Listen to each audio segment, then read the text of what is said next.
बिस्मिल्लाहिर्रहमानिर्रहीम अस्सलाम वालेकुम। अपने नए व्लॉग में आपको खुशामदीद कहता हूँ। आज की इस वीडियो में बात करेंगे अमीर तहरीक लब्बैक हाफ़िज़ साद हुसैन रिजवी के ताज़ा तरीन बयान के बारे में। उन्होंने OIC जो कॉन्फ्रेंस गुज़श्ता रोज़ अफ़गानिस्तान के बारे में हुई है, इसके बारे में साद हुसैन रिजवी ने एक स्टेटमेंट जारी किया है। एक अच्छा स्टेटमेंट है, लेकिन इस स्टेटमेंट को देख के आप अंदाज़ा लगा सकते हैं कि हक़ाइक़ से हट के भी कुछ इन्होंने चीज़ें इसमें शामिल की हैं। और एक जो सियासी लीडर का बयान होता है, ये उसी तरह का बयान है। ये इसलिए मैं शुरू में ही ये बात कर रहा हूँ ताकि जो तहरीक लब्बैक के मानने वाले हैं या फॉलोअर्स हैं, कारकुनान हैं, उनको ये अंदाज़ा हो जाना चाहिए कि सियासत में हर चीज़ जायज़ होती है। कभी भी कोई सियासी पार्टी ये दावा नहीं कर सकती कि हम बिल्कुल ही मुख्तलिफ होंगे बाकी सियासी जमातों से और हम सिर्फ असूलों की सियासत करेंगे, हम असूलों से पीछे नहीं हटेंगे। हम कभी भी सियासत में जो है वो कोई दूसरा रास्ता ऐसा नहीं अपनाएंगे कि सिर्फ इल्ज़ाम तराशी से हम काम नहीं लेंगे। तो इस तरह के जो मामलात होते हैं, इस तरह के दावे होते हैं, अक्सर सियासी जमातें करती तो हैं लेकिन वो इस पर पूरा नहीं उतरती। और जो उनके स्टेटमेंट्स होते हैं, जो उनके अमल होता है, उससे हम देखें, अंदाज़ा लगाएं, उनकी तकरीरें जो होती हैं, तो उससे हमें लगता है कि कहीं ना कहीं पे सियासत भी इसमें इन्वॉल्व है। सिर्फ ये नहीं कि मुकम्मल सच पर मबनी जो है वो सारी तकरीरें हों या उनके जो स्टेटमेंट हों वो टोटल ही एक पेट हो कि भाई जो चीज़ जहाँ पर गलत है हमने सिर्फ उस पर तनकीद करनी है। नहीं, बल्कि कुछ ऐसी भी चीज़ें होती हैं जिन पर जानबूझ के शायद ये स्टेटमेंट में चीज़ें ऐड की जाती हैं और अपने कारकुनों को खुश करने के लिए, उनकी जो एक हिमायत होती है उसको पुख्ता करने के लिए इस तरह की स्टेटमेंट्स जारी की जाती हैं। और गुज़श्ता रोज़ ये जो स्टेटमेंट सामने आया है साद हुसैन रिजवी का, ये मैं पढ़ के आपको सुनाता हूँ। और कहाँ पर जो है वो हकीकत से थोड़ा सा हट के एक स्टेटमेंट भी लिखा गया, इसमें एक लाइन लिखी गई है, वो भी पॉइंट आउट करता हूँ मैं आपके सामने। सबसे पहले उन्होंने कहा है कि पाकिस्तान की मेज़बानी में OIC का इजलास खुशाइंद और मुस्बित इकदाम है। पाकिस्तान एक पुरअमन मुल्क है। अफगानिस्तान की सूरत हाल इंतहाई नाजुक और मसाइल से दोचार है। अफगानिस्तान की सूरत हाल पर इंसानी हमदर्दी के इकदाम काबिल सताइश हैं। दुनिया मजबूत अफगानिस्तान के लिए बेहतरीन इकदाम करे। आलमी बरादरी तालिबान का मौक़िफ़ सुने और हकीकत को तस्लीम करे। आलमी बरादरी इंसानी हकूक़ का एहतराम करते हुए अफगानिस्तान के मुंजमद असासे फौरी तौर पर बहाल कराने में अपना किरदार अदा करते।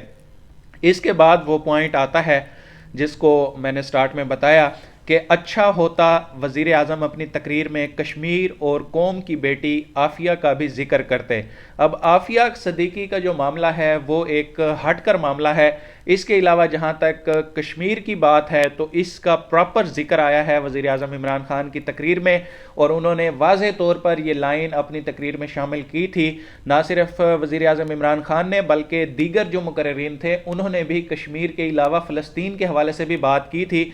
और फ़लस्तीनियों में जो वहाँ पर एक फ़लस्तीनी और इसराइल के दरमियान जो मामला चल रहा है उसमें फ़लस्तीनियों का साथ देने का भी इरादा किया गया है। और जो वज़ीर आज़म की तकरीर थी ख़ास तौर पर, उसमें उन्होंने कहा जो 70 तकरीबन गैर मुल्की वफूद थे, जिसमें 20 से ज़ायद जो है वो वज़ीर ख़ारजा भी वहाँ पर बैठे हुए थे, तो उनके सामने वज़ीर आज़म ने यह बात की कि हमें अपनी ज़िम्मेदारी निभाने की ज़रूरत है।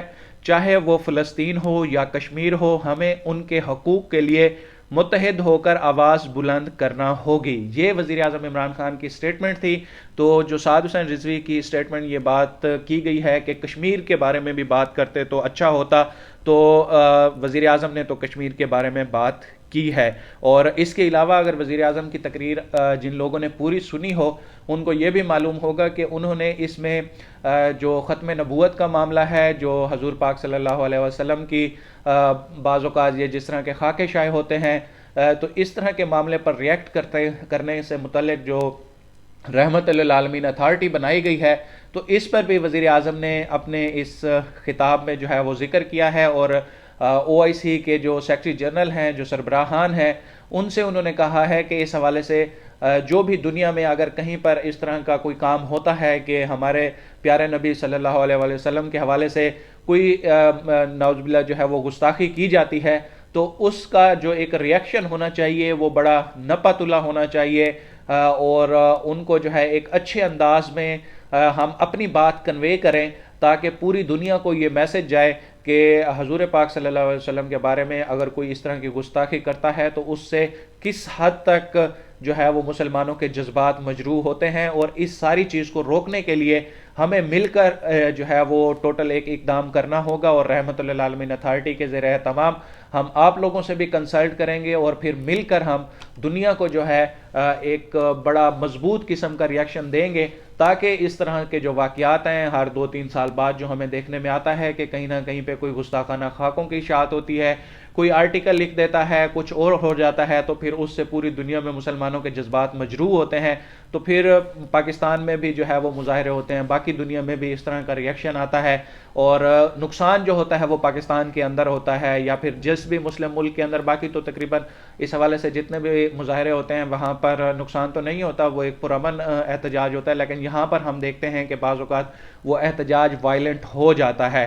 तो इस चीज़ के तदारुक के लिए वज़ीर आज़म इमरान खान ने गुज़श्ता रोज़ इस OIC कॉन्फ्रेंस में खड़े होकर कहा है कि हमें जो है ये अपनी ज़िम्मेदारी पूरी करनी होगी, और जितने भी नामवर स्कॉलर्स हैं वो इस अथॉरिटी का हिस्सा होंगे, तो हमें एक पॉजिटिव और ऐसा रिस्पांस देना होगा कि मुस्तकिल तौर पर ये जो अमल है ये रुक जाए। अब हम आगे बढ़ते हैं कि जो हाफिज़ साद हुसैन रिजवी का फर्दर उन्होंने स्टेटमेंट जारी किया, उसमें उन्होंने क्या कुछ बातें की हैं।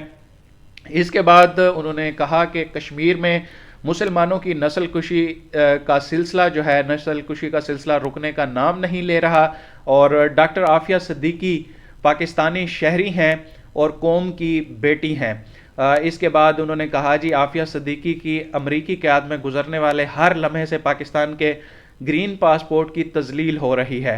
आफिया सिद्दीकी को रिहा करवाना पाकिस्तानी हुकूमत और कौम के लिए इम्तिहान है। पाकिस्तान मिल्लत इस्लामिया का मोर्चा है, ये उनकी स्टेटमेंट का हिस्सा है। और इसके बाद आखिरी लाइन जो उनकी स्टेटमेंट में थी उसमें उन्होंने कहा कि इस्लामी दुनिया ने सही तरीके से मगरिब की जानिब से उभरने वाले इस्लामोफोबिया के तासुर को ख़त्म करने में हकीकी बुनियादों पर काम किया होता तो आज ये नौबत ना आती।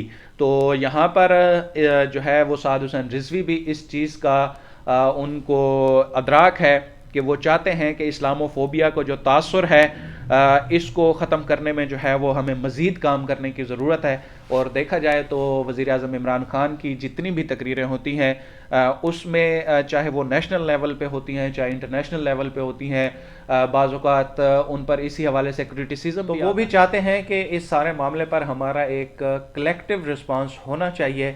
लेकिन देखना ये होगा कि तहरीक लब्बैक इन फ्यूचर पार्लिमान में जाके इस सारे मामले को आगे कैसे लेकर जाती है, तो उसके लिए हमें अगले इंतखाबात का इंतज़ार करना होगा। और अभी रिसेंटली जो हाफिज़ साद हुसैन रिजवी ने KPK इलेक्शन के हवाले से मुहिम में भी उन्होंने हिस्सा लिया, गाजी तहसील है हरीपुर की, वहाँ पर जाकर उन्होंने एक जलसे से खिताब किया था।